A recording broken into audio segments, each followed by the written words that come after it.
அந்த பிள்ளை போஷித்து கொண்டிருந்தாள். நாங்கள் ஒரு காலகட்டத்தில் மோன்சி லாசரஸ் சபைக்கு புத்தகத்தை நாங்கள் விளம்புகிறோம். அங்கே புத்தகம் கொடுப்பதற்கு தடையாய் மாறிவிட்டது. அங்குள்ள சக ஊழியக்காரர்கள் மைக் அனௌன்ஸ் பண்ணி புத்தகத்தை கொடுக்க விடாமல் தடுத்தார்கள்.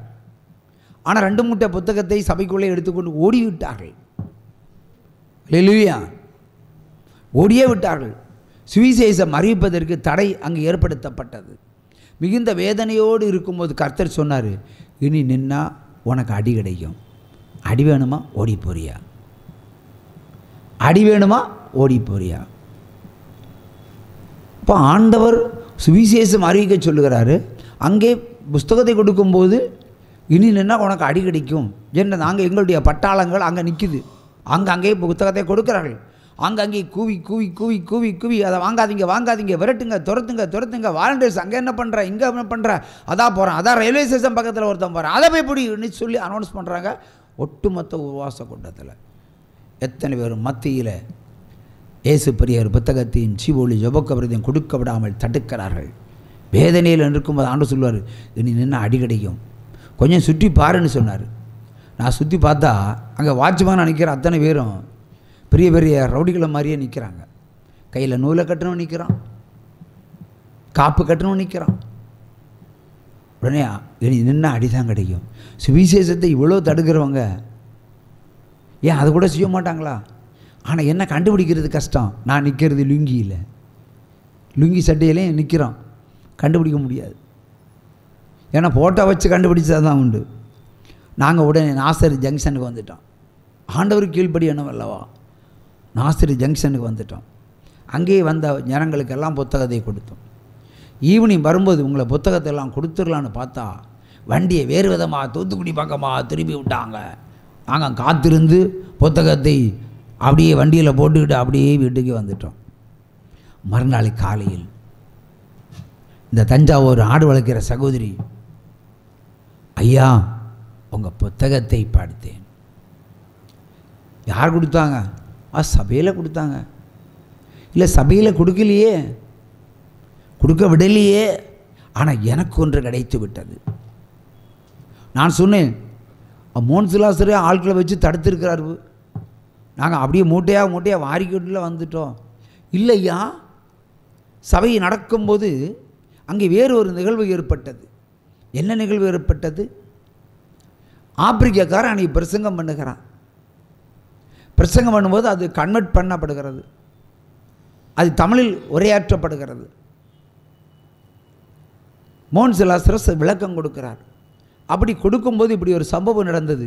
என்ன என்று சொன்னால், அந்த ஆப்பிரிக்காரன் என்ன சொல்லுகிறான் என்று சொன்னால், வெளியிலே இயேசு பெரியவர் புத்தகத்தை வழங்கி கொண்டிருக்கிறார்கள். இங்கே இருக்கிற ஒவ்வொரு விசுவாசிகளும் போகும்போது ஒவ்வொரு புத்தகத்தை வாங்கிட்டு போங்கன்னு அப்படி ஆப்பிரிக்காரன் சொல்கிறார். இங்கே நடந்தது என்ன வேற, இப்போ நடப்பது என்ன வேறு. அதற்கு பிறகு தான் ஐயா அவர்கள் பிரசங்கம் பண்ணினார்கள் என்று சொன்னார்கள். ஓ, அப்படியும் பேசுகிறார் இப்படியும் பேசுகிறாரோ.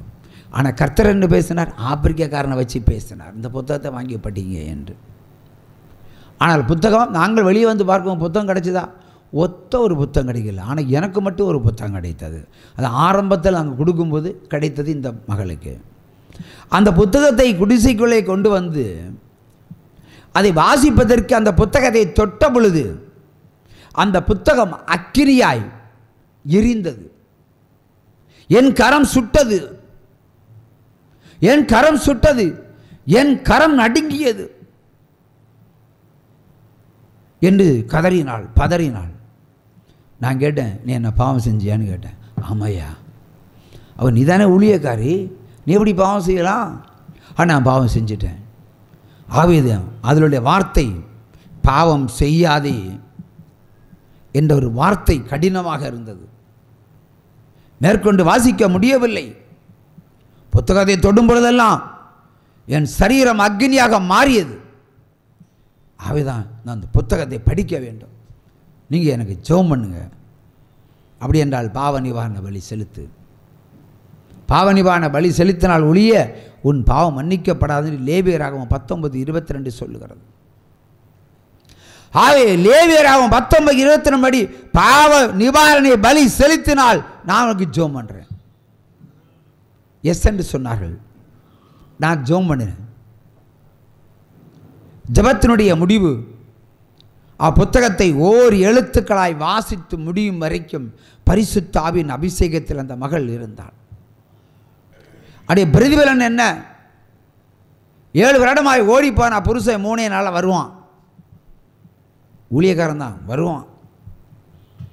மறுபடியும் வாழ்க்கை தொடரும் என்று கர்த்தராக தேவன் உரைத்தார். அவளை சற்றும் எதிர்பார்க்கவில்லை. ஆனால் 3ஆம் நாள் விடியற்கால வேளையில் கதவை தட்டப்படுகிறது. வந்து நிற்பது 7 வருடத்திற்கு முன் காணாமல் போன புருஷன். உற்சாகமாக கையை தட்டுங்க. ஒரு பாவ நிவாரண பலி கர்த்தர் புருஷனையே கொண்டு கொடுத்துட்டார். 2 பேருமாய் சாட்சி சொல்கிறார்கள். 2 பேருமாய் நாங்கள் அங்கு வந்து சாட்சி சொல்ல வேண்டும்,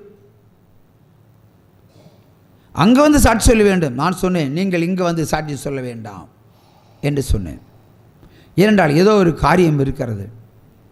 நான் அழைத்தால் மட்டும் வந்தால் போதும். காலங்கள் கடந்தது, மாதங்கள் உருண்டது. திடீரென்று புருஷன் காணாமல் போயிட்டான். மறுபடியும் நள்ளிரவு 12 மணிக்கு ஃபோன் வருது. என் பிள்ளைங்க பட்டினி கிடக்கிறாங்க. ஒத்த ஆடு, அதை நீ பொருத்தனை வழியாக வாங்கின. இப்போ ஆடு இல்லை, பிள்ளையால படிக்க வைக்க முடியலை. அடுத்து கிசு பெண்கள் எவ்வளோ கெட்ட வார்த்தை பேசணும்னு அண்டு தான் எனக்கு தெரியும். மணிக்கணக்கில் கெட்ட வார்த்தை என்னையே பேசினார். பிறகு ஆடு விற்று அனுப்புன 4000 ரூபாயும் கொடுக்கும் வரைக்கும் அவன் அடங்கவே இல்லை. நீ எல்லாரும் ஊழியக்காரனா? கேள்வி மேலே கேள்வி, கேள்வி மேலே கேள்வி. பைபிள் எங்கே சொல்லப்பட்டிருக்கிறது? ஏன் வசனம் தானே பப்ளிக்கா சொல்கிறேன். லேவியராகமம் 19:22 நீ பாவம் செய்தவன் ஆனால் பாவ நிவாரண பலி செலுத்தினால் ஒழிய உன் பாவம் மன்னிக்கப்படாது. இதை நான் ஒருத்தன் தான் சொல்றேன்.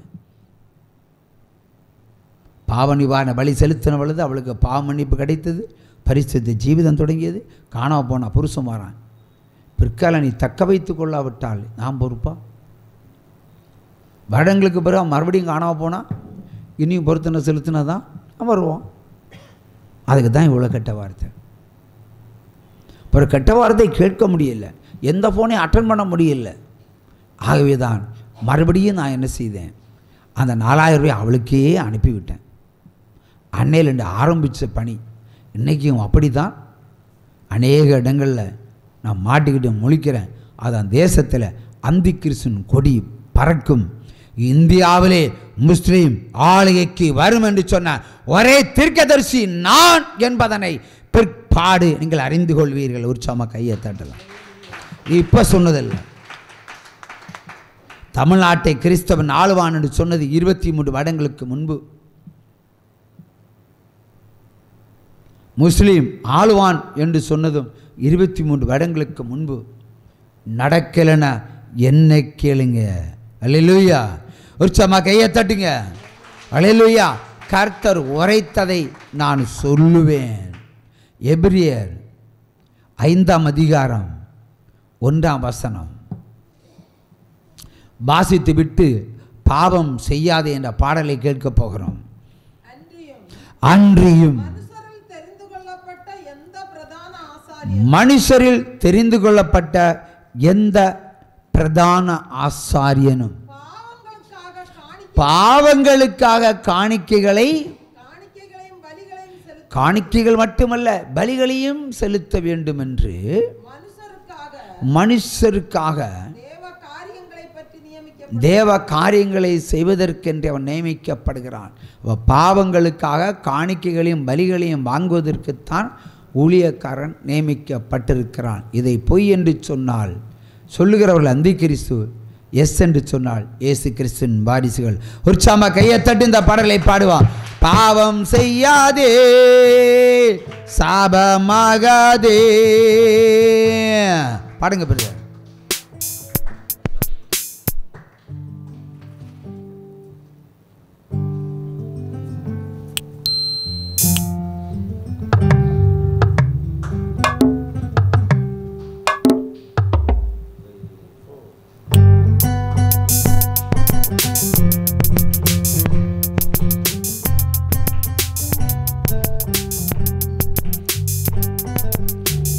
பாவம் செய்யாதே, நீ பாவியாகாதே. சாத்தானை தேடாதே, நீ சாபம் ஆகாதே. இச்சை கொள்ளாதே, நீ இனியும் சாகாதே. இச்சை கொள்ளாதே, நீ இனியும் சாகாதே. இயேசுவை நீ தேடு, பரலோகம் நாடு. இயேசுவை நீ தேடு, பரலோகம் நாடு. பாவம் செய்யாதே, நீ பாவியாகாதே. சாத்தானை தேடாதே, நீ சாபம் ஆகாதே.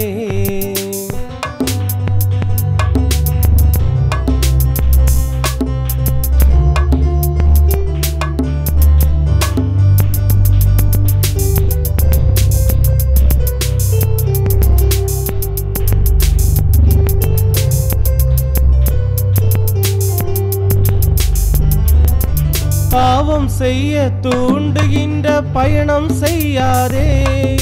பாவியாய் வாழ்ந்து மரணத்தை தழுவ நீ விரும்பாதே.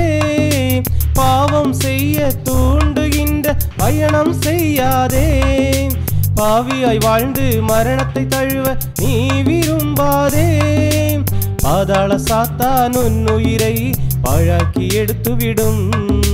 இயேசுவின் பிள்ளை நீதானே, இயேசுவை என்றும் நீ தேடு. நீ திரும்பு திரும்பு மனம் திரும்பு, பாவம் செய்யாதே, நீ பாவியாகாதே. சாத்தானை தேடாதே, நீ சாபம் ஆகாதே. இச்சை கொள்ளாதே, நீ இனியும் சாகாதே.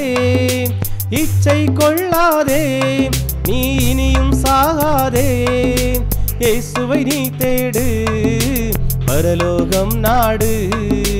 இயேசுவை நீ தேடு, பரலோகம் நாடு. பாவம் செய்யாதே, நீ பாவியாகாதே. சாத்தானை தேடாதே, நீ சாபம் ஆகாதே.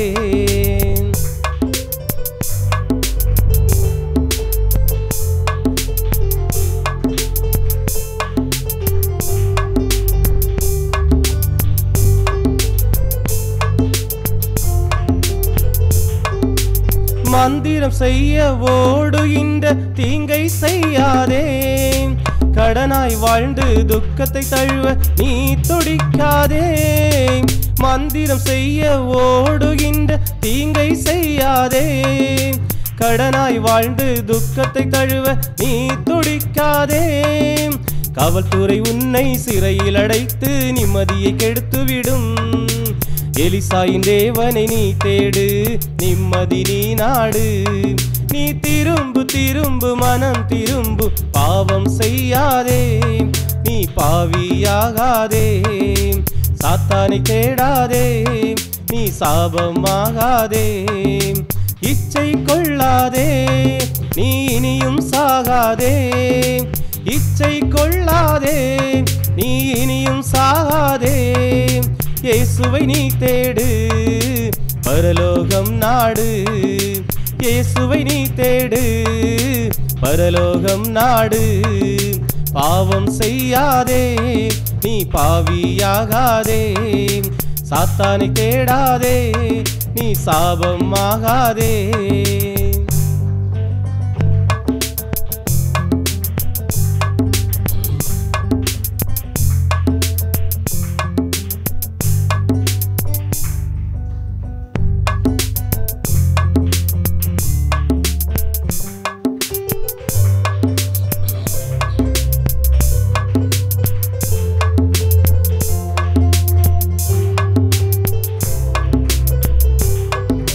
பாவம் செய்ய தூண்டுகின்ற பயணம் செய்யாதே. பாவியாய் வாழ்ந்து மரணத்தை தழுவ நீ விரும்பாதே. பாவம் செய்ய தூண்டுகின்ற பயணம் செய்யாதே. பாவியாய் வாழ்ந்து மரணத்தை தழுவ நீ விரும்பாதே. பாதாள சாத்தான் உன் உயிரை பாழாக்கி எடுத்துவிடும்.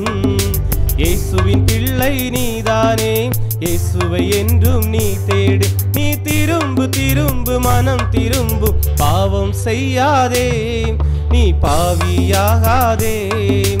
சாத்தானை தேடாதே, நீ சாபமாகாதே.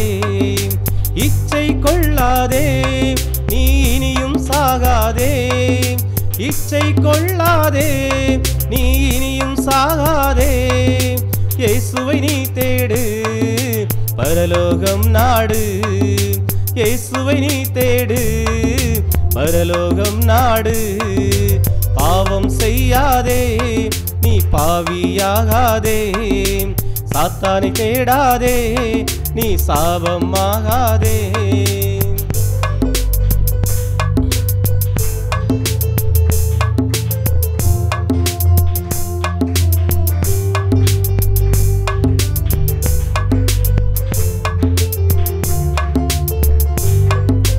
மந்திரம் செய்ய ஓடுகின்ற தீங்கை செய்யாதே. கடனாய் வாழ்ந்து துக்கத்தை தழுவ நீ துடிக்காதே. மந்திரம் செய்ய ஓடுகின்ற தீங்கை செய்யாதே. கடனாய் வாழ்ந்து துக்கத்தை தழுவ நீ துடிக்காதே. காவல்துறை உன்னை சிறையில் அடைத்து நிம்மதியை கெடுத்து விடும். எலிசாயின் தேவனை நீ தேடு, நிம்மதி நீ நாடு.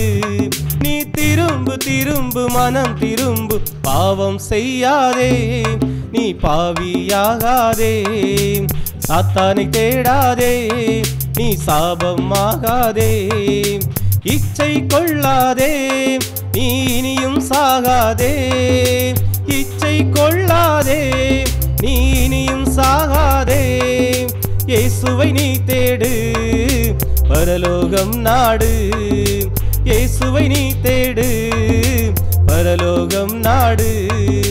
பாவம் செய்யாதே, நீ பாவியாகாதே. சாத்தானை தேடாதே.